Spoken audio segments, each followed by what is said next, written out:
Saúde em Dia. Oferecimento Santa Casa e Plask, trabalhando incansavelmente pela sua saúde. 9h49, doutora Alice, bom dia. Bom dia, Ricardo. Bom dia, ouvintes da Rádio CBN. É sempre muito bom estar aqui falando com vocês. É interessante porque ontem eu conversava aqui com o neurologista Dr. Leandro Cruz e ele dizia exatamente sobre o tema que você vai abordar hoje. E a insônia tem sido uma grande dificuldade que as pessoas têm tido e ele nos relatou ontem sobre o aumento, né, de casos que envolvem pessoas com insônia que vão acarretando outros problemas. Insônia durante o isolamento social, doutora Alice.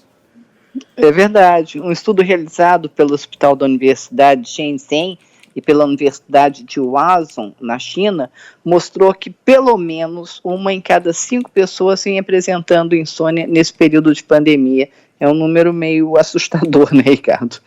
As causas são várias. Primeiro, medo de contrair a doença, os problemas financeiros, né, que envolvem essa crise que a gente está vivenciando, esse confinamento social, com a mudança total da nossa rotina, enfim. Mas vale lembrar que o sono ele é fundamental para regular várias funções do nosso organismo. Ele mantém o equilíbrio físico e emocional, libera hormônios, fortalece o sistema imunológico. A gente precisa estar com o sistema imunológico agora em época de coronavírus. E além disso, dormir bem controla o apetite, melhora o humor, diminui o estresse, melhora a memória, rejuvenesce, melhora até o desempenho sexual.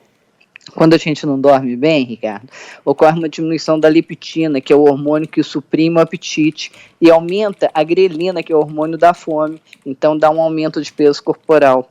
Diminui a concentração, com isso aumenta os acidentes de trânsito e de trabalho, aumenta a resistência insulínica, então aumenta a incidência de diabetes, diminui a memória, o aprendizado, aumenta a irritabilidade, a fadiga, a depressão, com isso aumenta o risco de suicídio, aumenta o uso do álcool. Semana passada a gente falou, né, que nesse período de lockdown houve um aumento de 40% do consumo de álcool. O não dormir ainda aumenta mais isso, o uso do álcool, aumenta a produção do TH, que é o hormônio de crescimento, que durante a infância a gente precisa dele para crescer, mas na fase adulta a gente precisa do hormônio de crescimento para manter o nosso tônus muscular, o nosso desempenho físico. Ele influencia também no acúmulo de gordura corporal. O não dormir aumenta a pressão, aumenta a incidência de acidente vascular cerebral, de derrame, de doenças cardiovasculares, de infarto agudo do miocárdio. Olha, a coisa não é pouca, não. Tem uma tabela da Fundação Nacional do Sono nos Estados Unidos que fala que o recém-nascido é de 0 a 3 meses, ele tem que dormir de 14 a 17 horas por dia. O bebê, que é de 4 a 11 meses, ele tem que dormir de 12 a 15 horas por dia. Na primeira infância, que é de 1 a 2 anos, tem que dormir de 11 a 14 horas por dia. Na idade pré-escolar, de 3 a 5 anos, tem que dormir de 10 a 13 horas por dia. Na idade escolar, de 6 a 13 anos, de 9 a 11 horas por dia. O adolescente, ele tem que dormir de 8 a 10 horas por dia. O adulto, que é de 18 a 64 anos, de 7 a 9 horas por dia. E o idoso acima de 65 anos, de 7 a 8 horas por dia. Então, não adianta a gente querer reinventar a roda. Isso é fisiológico e a gente tem que obedecer isso.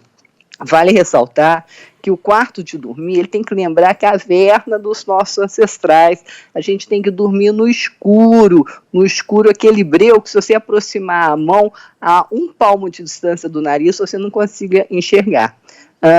E também não trocar, ainda mais nesse período, né, de lockdown, trocar a noite pelo dia. A noite ela foi feita para dormir. Quando se troca a noite pelo dia, isso vai alterar nosso sistema, nosso relógio biológico, e aí nós ficamos mais propensos a desenvolver doenças cardiovasculares, distúrbios hormonais, distúrbios digestivos, síndrome de fadiga crônica. A gente já falou que a síndrome de fadiga crônica é uma das complicações, né, de pós-Covid, e o não dormir também pode levar a uma síndrome de fadiga crônica. Tem um estudo realizado pelo The National Center for Biotechnology nos Estados Unidos, que fala que se você ficar 10 dias, olha só, apenas 10 dias dormindo 6 horas por dia, isso significa é igual se você ficasse uma noite inteira sem dormir. E isso vai dar uma diminuição dos reflexos, uma diminuição da velocidade de reação e da capacidade de interpretar texto. Olha só, apenas 10 dias dormindo 1 hora a menos. Tem um outro estudo também, que foi realizado pela Universidade de Manchester, na Inglaterra, que mostrou a importância de uma noite bem dormida para a manutenção do colágeno.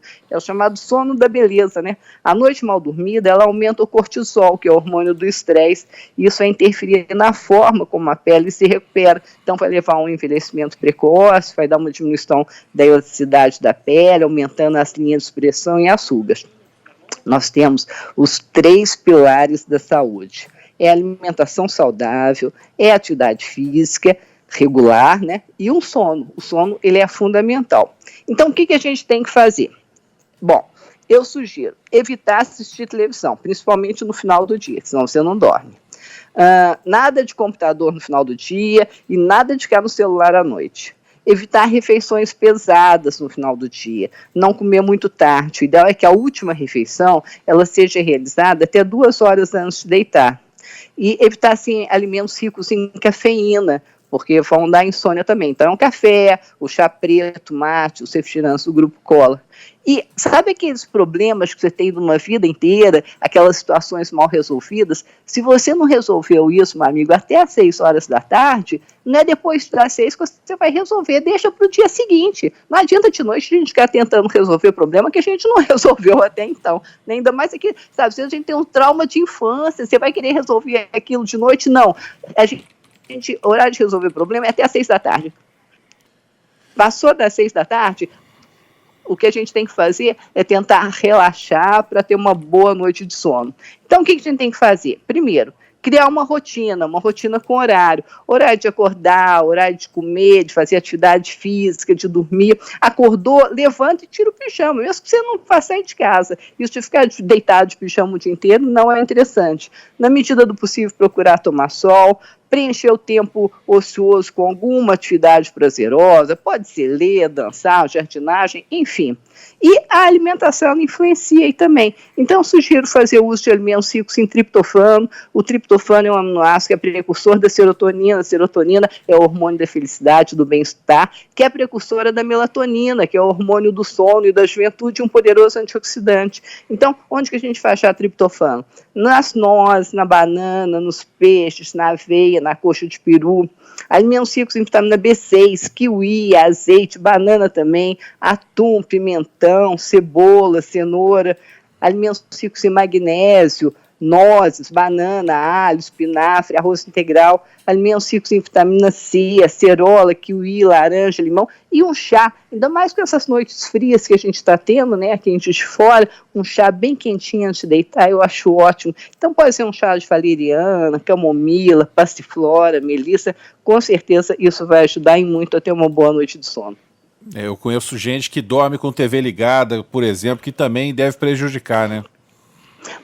TV é uma coisa que você não tem que ter dentro do quarto, começa por aí, né? Televisão é na sala.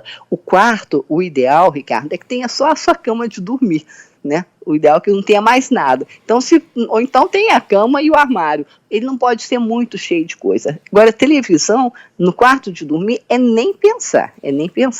Nada de luzinha, aquelas luzinhas antigamente tinha rádio-relógio, hoje em dia não tem rádio-relógio, mas aquelas luzinhas que vão ficar piscando à noite também não são interessantes. Nenhum aparelho eletrônico dentro do quarto. O celular ele tem que estar no outro cômodo, nada de dormir com o telefone celular na cabeceira, não existe isso, né? Horário de dormir é horário de dormir, você tem que relaxar, você tem que desligar e não pode ficar toda essa irradiação ao seu redor, não. Isso com certeza vai formar um campo eletromagnético extremamente prejudicial à saúde. Então, o quarto de dormir ele tem que ser clean, ele tem que ser sem nada, né? O mínimo de coisa possível e bem escuro, lembrando a caverna dos nossos ancestrais. Nós somos preparados para dormir no escuro, nós não fomos feitos para ter vida noturna, a gente não tem visão noturna. Chega de noite, a gente entrava na caverna e ia dormir. clareava, a gente saía, ia andar, ia tomar sol. Então, na verdade, nós fomos preparados para ser uns nômades. A gente não pode ficar mudando esse nosso ciclo circadiano. A gente tem que respeitar, isso é fisiológico. A gente precisa dormir de noite e durante o dia fazer as nossas atividades. Isso é o correto. E toda vez que a gente fica reinventando a roda, a gente paga um preço muito caro. Você vê muito como uma pessoa começa a trabalhar de noite, aí você fica um ano sem ver essa pessoa, a hora que você encontra com ela está assim com 10, 15 quilos a mais, ela está hipertensa, ela está cheia de problemas, ela está deprimida, só porque começou a dar plantão noturno. Olha que coisa interessante. Pois é, essas e outras informações estão no seu blog na Tribuna de Minas, né?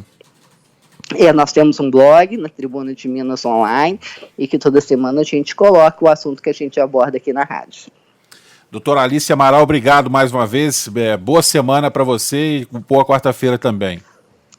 Eu que agradeço, Ricardo. Uma semana de muita paz e muita luz para você e para todos os nossos ouvintes da Rádio CBN. Até quarta-feira, se Deus quiser. Até lá.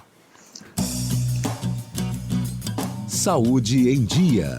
Oferecimento Santa Casa e Plask, trabalhando incansavelmente pela sua saúde.